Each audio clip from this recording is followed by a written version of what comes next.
Wouldn't it be great if you could ask your data anything at any time?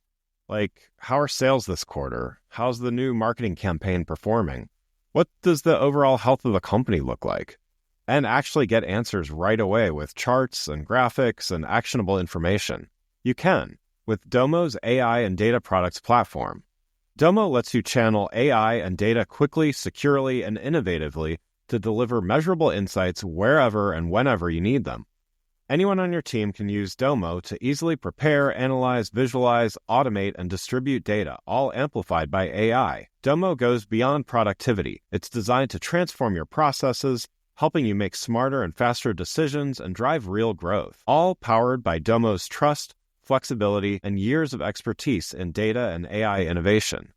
The world's best companies rely on Domo to make smarter decisions. See how Domo can help transform yours. Learn more at ai.domo.com. That's ai.domo.com. The Agile Brand.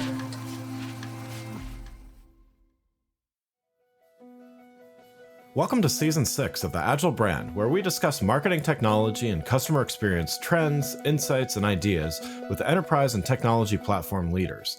We focus on the people, processes, data, and platforms that make brands successful, scalable, customer-focused, and sustainable. This is what makes an Agile brand. I'm your host, Greg Kihlstrom, advising Fortune 1000 brands on MarTech, marketing operations, and CX, best-selling author and speaker. The Agile Brand Podcast is brought to you by TechSystems, an industry leader in full-stack technology services, talent services, and real-world application.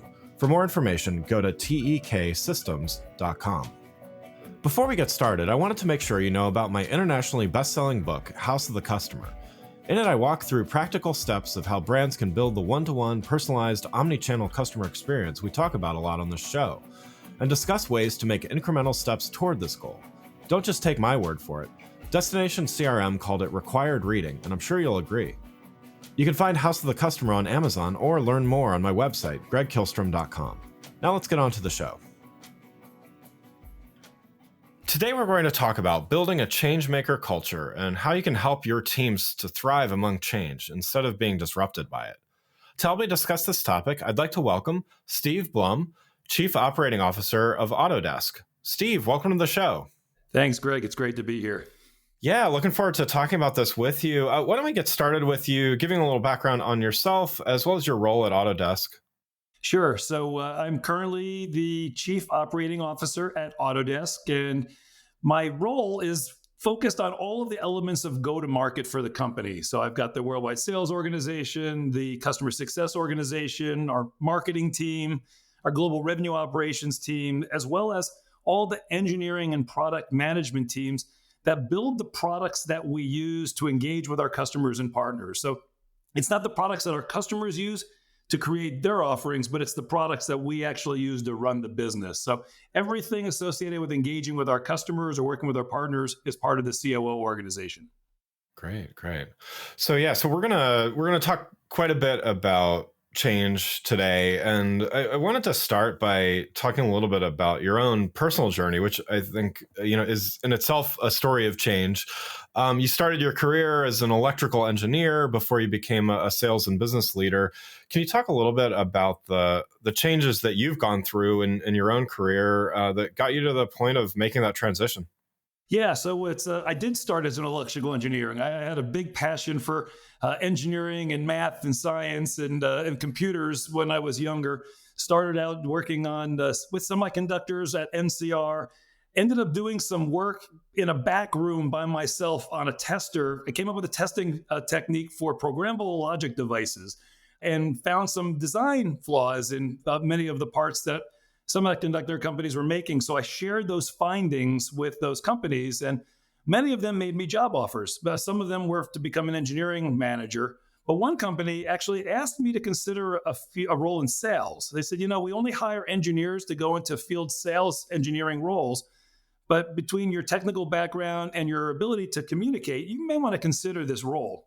It wasn't something, Greg, at all that I had thought about in my past, but spent a lot of time talking about it with a colleague of mine who was already doing that role. And I spent a lot of time talking with my wife, and I decided to make the change. And never really looked back from there. But I do want to highlight something. I've been very fortunate to have a lot of experiences after that role that gave me a rounding out of capabilities that I use in my role today. I went from being a sales engineer to a sales manager. From there, I actually took on a role in marketing, so I gained marketing experience. I then had the opportunity to run a global consulting P&L, and then I went into sales management and sales leadership. And when I look back now on those experiences, I'm applying all of those things as part of my role as Chief Operating Officer here at Autodesk. Yeah, that's interesting. So yeah, a lot of evolution there, and I think there's probably a lot of people listening that they may be a little reluctant to make a change, although maybe they're whether it's lack of satisfaction in their current job or just kind of wanting a change. Like, how did you know that it was time to make a change? It sounds like there's been a few kind of iterations in your path. Like, how did you know it's time to make a change in your career? Yeah, it's a great question. I don't think there was a time where I knew it. I actually had to be open to opportunities as they came up. That, by the way, takes a lot of courage. Yeah. You have to be open to going down a path that's uncertain and unknown, even though you may be comfortable in the path you're currently on. So most of those opportunities came up not because I had decided I was done with what I was doing and I specifically wanted that other role. I was happy with what I was doing, but opportunities to grow, to expand, and to try new things came up. And I had the courage to go and give them a try because I realized if I could learn from that experience, it would round me out and I have greater feeling of where do I want to go in my future. So I would tell folks to be open to those opportunities when they come up. Yeah. Yeah, no, I think that's great advice. And yeah, being someone that's made a few changes of my own in my career, it's I think nothing's ever easy, but I think it's almost like a muscle that you kind of exercise and it gets easier to kind of adapt and stuff. It does, by the way. I mean, to your point, Greg, the more you do it, every time you take a chance and it works, you gain confidence that you can do it again. And actually you have a bolder role, focus on what next could I try to go do. So I agree with you. The more you do these things that are uncomfortable, the more comfort you get in doing them. Yeah, absolutely. And this kind of segues to the main topic I wanted to talk about, and that's thriving amidst change as an organization, instead of being disrupted by it. Let's start by talking about some of your experience at Autodesk. So you've helped lead Autodesk through some major transformations, most significantly when you transformed your business model. I know you're in the middle of another big transformation right now with the move to platform. As we all know, change is not easy. I've been through several of these, and with some of the orgs that I advise and consult with. Never easy, but lots of ways to improve the process. What did you learn from the first transformation that you're now applying to this one? Yeah, so there's lots of learnings. And interestingly, we're working through two different transformations right now. We have a longer term one, which is the move to the platform.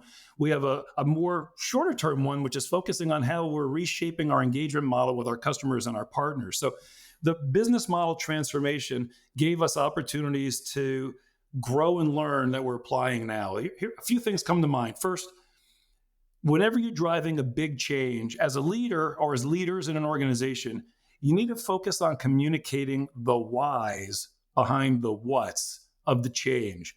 Oftentimes we go immediately to what are we going to change and how are we going to go change it? We don't spend enough time sharing why are we going to make this change and why is this going to be a change worth making for all the stakeholders involved, and what will that future look like when the change is completed so that people, all the stakeholders, can see I'm going to benefit from this change. It's worth it to go through the change. I'm going to go all in to support the change because I will come out ahead at the end of the change. And without doing that, it's hard to go and really connect with people because most people are change averse. They don't want to actually drive change and be a part of transformation, especially when it impacts the way they get things done. So the first thing that comes to mind is communicate the whys behind the what and keep communicating them.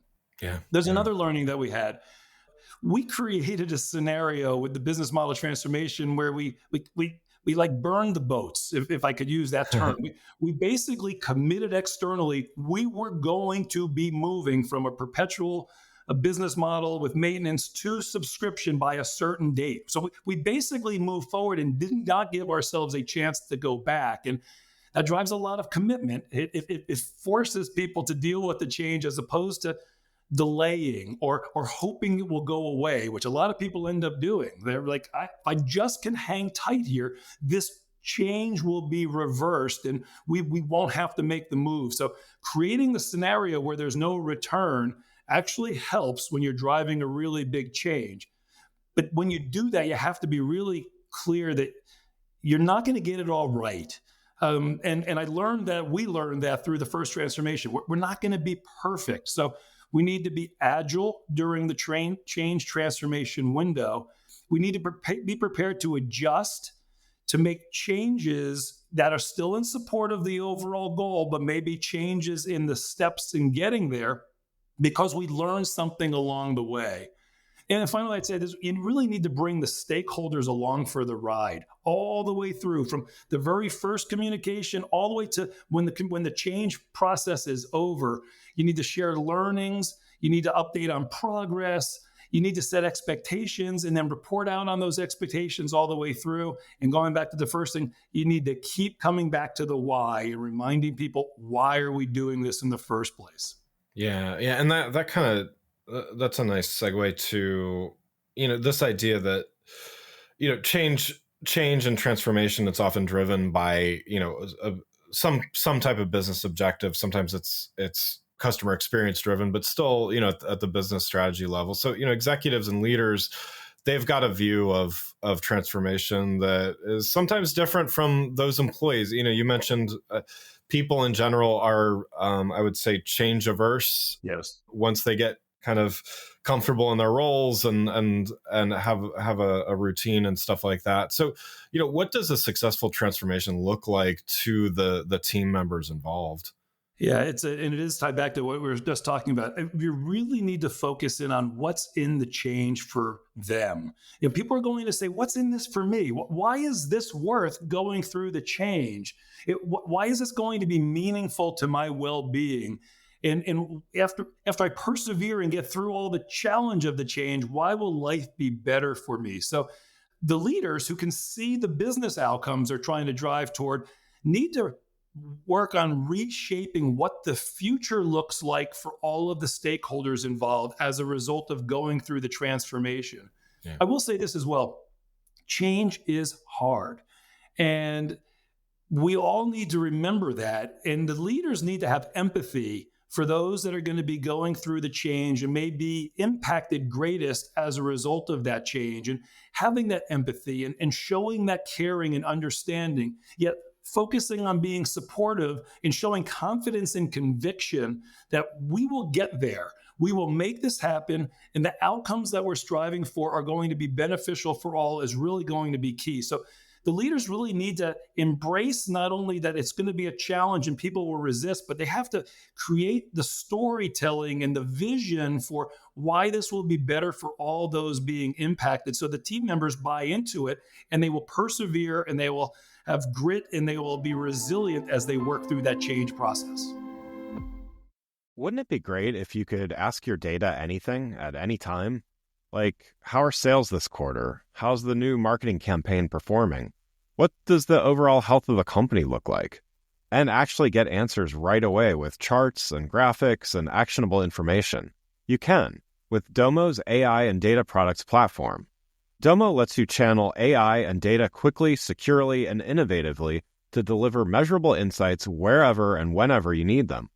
Anyone on your team can use Domo to easily prepare, analyze, visualize, automate, and distribute data, all amplified by AI. Domo goes beyond productivity. It's designed to transform your processes, helping you make smarter and faster decisions and drive real growth. All powered by Domo's trust, flexibility, and years of expertise in data and AI innovation. The world's best companies rely on Domo to make smarter decisions. See how Domo can help transform yours. Learn more at ai.domo.com. That's ai.domo.com.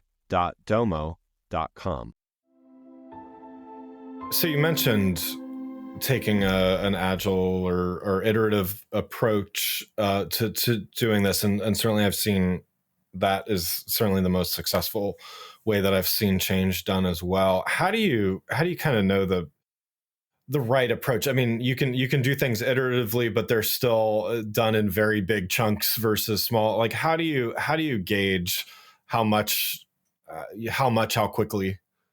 Yeah, so it's as I mentioned, we've used this kind of burn the boat, no turning back approach. But what we've done that is with the vision of the outcome.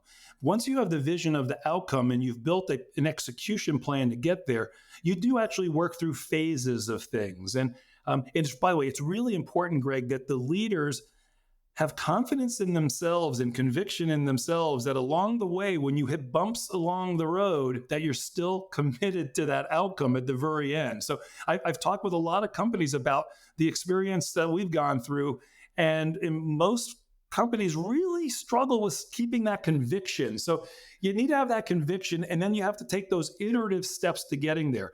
Here's one thing that we've done, and we did this in the business model transformation, and in fact, we're applying it again right now in the transformation I mentioned about how we're reshaping how our customers and our partners engage with Autodesk. We've chosen one location as a pilot. That location, by the way, was Australia for us, and we went there first. So we launched the program. It was more of an MVP, of capabilities, but we launched it there. We learned from the experience. We knew we wouldn't be perfect and we had gaps, but we would actually quickly fill the gaps, get market feedback, get customer feedback, and then make changes, and then built that capability into the future. And so by choosing a place to go and trial it, we learned a lot that had positioned us to then be prepared to go and scale it in other locations. And that was really important because we were learning as we were going, but we were still running the rest of our business in kind of a business as usual environment in the rest of the world. So we told the rest of the world, we will share with you the learnings as we go, but you keep focused on doing things the way you've been doing them. We will go and try something very different in this one market. And then from there, we will take the learnings and bring it to the other markets around the world. Yeah, yeah. And so doing an MVP like that, whether that's picking the market, which, in that case was Australia, picking, what maybe there was limited features or, limited change involved or something like that in an MVP often. How do you think about prioritization? There's a million things that could be done. There's a million things that will be done when all is the transformation is done. But, how do you coach teams to think about prioritizing the right things so that, the right things get done at the right time? Yeah, well, this is a great question, and you're exactly right. Prioritization is key. When folks are going through change, they want the world to be perfect right away, which means they Right. want everything out of the gate. And that's, of course, not what an MVP is all about. So we need to be really clear on what are the need to have things, the must haves, not the want to have things will allow us to open up a brand new way of doing business, be able to engage effectively with our customers and our employees and our partners, but also recognize that it won't be perfect and that we will continue to iterate and get better.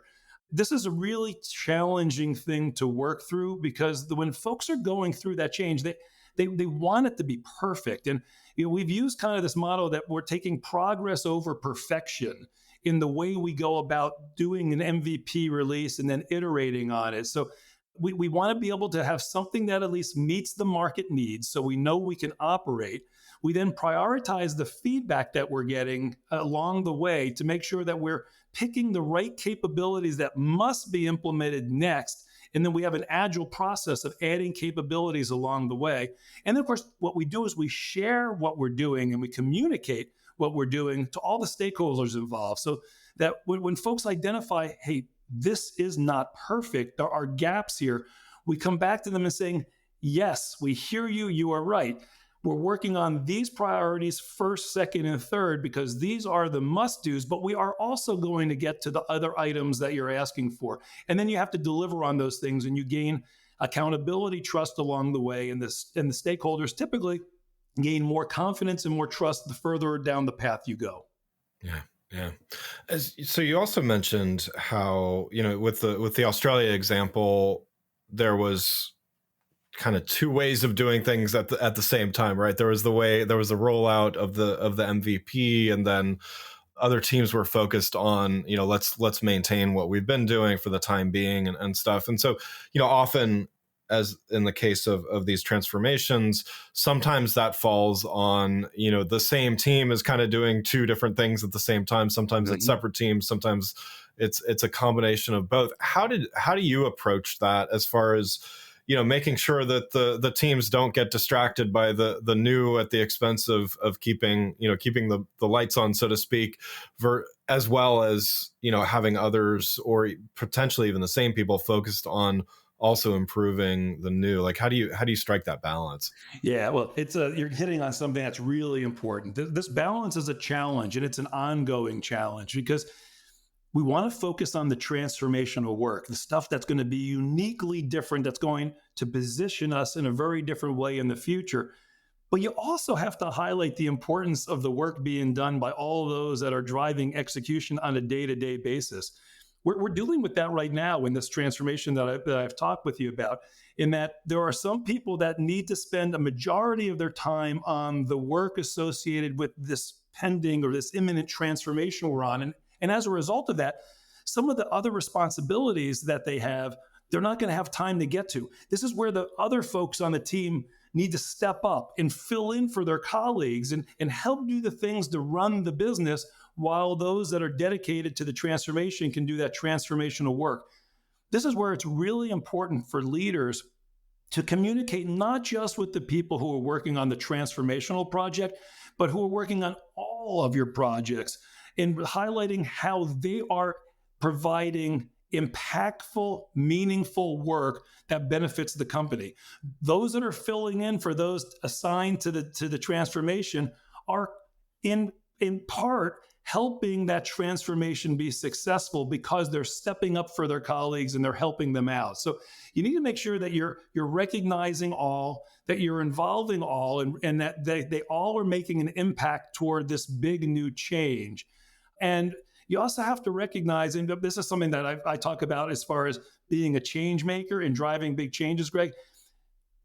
Big changes, transformations are a team sport, and it takes all the people involved, people doing the work, and the people who are doing the supportive work around them to keep the business running, that are required to make a transformation a success. Yeah, absolutely. And we've touched on, the change, not easy. People generally don't run towards change.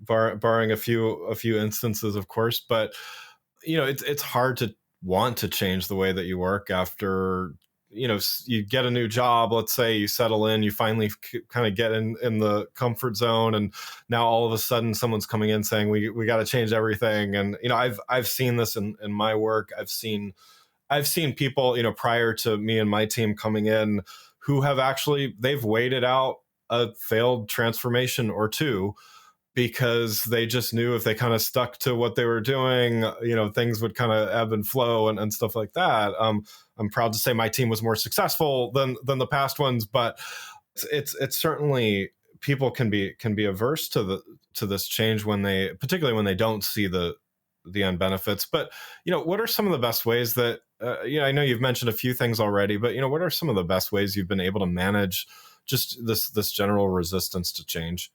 Yeah. So first of all, you're exactly right. People resist change. We've been talking about that. Keep in mind that we were doing things for decades one way. So it wasn't just a matter of being comfortable.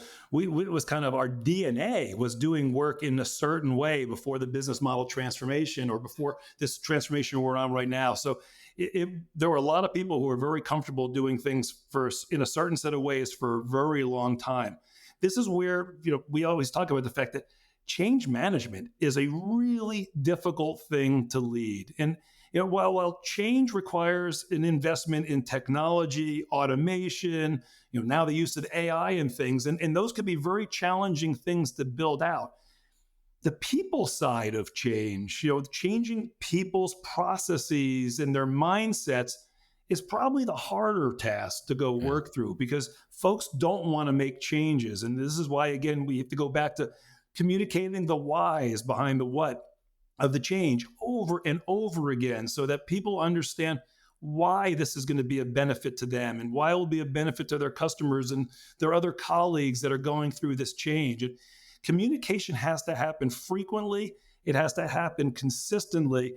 As a leader who's communicated through change, I get to the point, Greg, where I'm almost getting tired of hearing myself say the same thing. But until I've gotten to the point where I say, I can't possibly say it one more time, I've recognized I haven't said it enough. And it means I need to keep communicating that way. But it also means that there's a process that we need to make sure we go through with education, training, and enablement. If we're moving to a place where skills and experiences need to change, we need to help people transition to the new ways of working. So we need to provide the training and enablement, and we need to provide them the time to be able to learn new skills and new capabilities. Now, I will add one other thing, and this is the less popular part of the discussion, but there are times when you're making big changes where people may just not want that change, or they may not be capable of the change, or they may just not, have the passion and enthusiasm to make the change. And it's those situations where you have to be open to having people opt out and choose to go somewhere else because they just can't buy into the program or the big change they have to go through. And that's okay. And we've recognized that in our past and we've seen that happen, but we do provide the opportunity for folks to learn how to grow into the new roles and capabilities. And we want as many people as possible to make that transformation along with us. Yeah, absolutely. The reality is striking. While we can stream movies on demand and order anything to our doorstep within a click, healthcare interactions often feel needlessly complex. Healthcare marketers, this one's for you. In Shop, Stream, Heal, author Adeline Ashley shares actionable insights from industry leaders like Netflix, Amazon, and Delta, showing how healthcare can thoughtfully adapt their winning strategies. This isn't about technology for technology's sake. It's about making healthcare more accessible, intuitive, and human. Drawing from real-world successes and lessons learned, the book shows you how to create healthcare experiences that truly meet patient needs while preserving clinical excellence. Shop, Stream, Heal by Adeline Ashley features a foreword from Dave O'Flanagan, CEO of Sitecore. It's published by the Agile brand and now available in print and digital formats on Amazon. Go to shopstreamheal.com for more information. Last question here.